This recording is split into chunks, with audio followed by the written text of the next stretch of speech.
As President Joe Biden exits the world stage, he's hoping folks will remember him for the significant laws he was able to get passed. It was long past time for America to make a generational investment in our infrastructure, in our manufacturing base, in the technological edge in our clean energy future. Biden's 4 years in office were bookended by the coronavirus pandemic and concerns about his old age forcing him out of a re-election bid. But in between, he managed to get major pieces of legislation through a bitterly divided Congress. A sweeping coronavirus relief package, a once-in-a-generation infrastructure deal, the first gun safety legislation in decades, a huge investment in building computer chips in America, and an enormous climate, healthcare, and tax package. He was deeply enmeshed in the process, and he knew all of the players.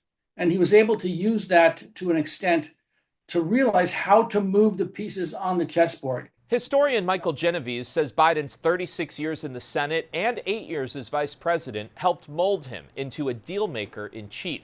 He says much of what Biden accomplished will take years to implement, so he may not be getting full credit for it now.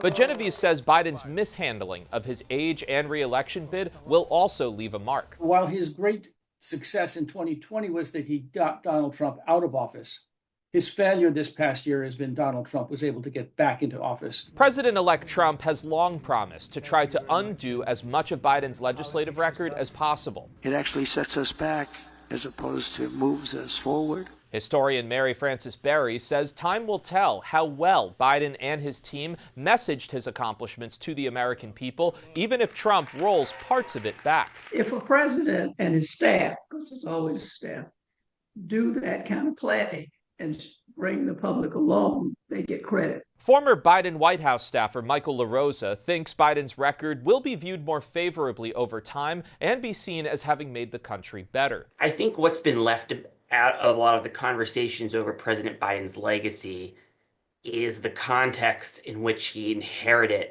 the country. But LaRosa acknowledges the 82-year-old's decline has become part of his story. There's no doubt that the decisions and the controversies of the last year are going to, in the near term, have an impact on his legacy. The historians we spoke with say in the long term, presidents are rated more on their accomplishments than flashy moments or scandals. Biden's age or his decision to pardon his son Hunter will remain part of the story, but they say his legislative record was surprisingly successful.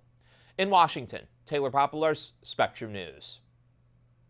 Thanks for watching our YouTube channel. Let Spectrum News be your resource for balanced, in-depth political coverage. And click the subscribe button here. You can also download our app and watch us on TV to learn more about the candidates, where they stand on the issues, and more. We'll see you then.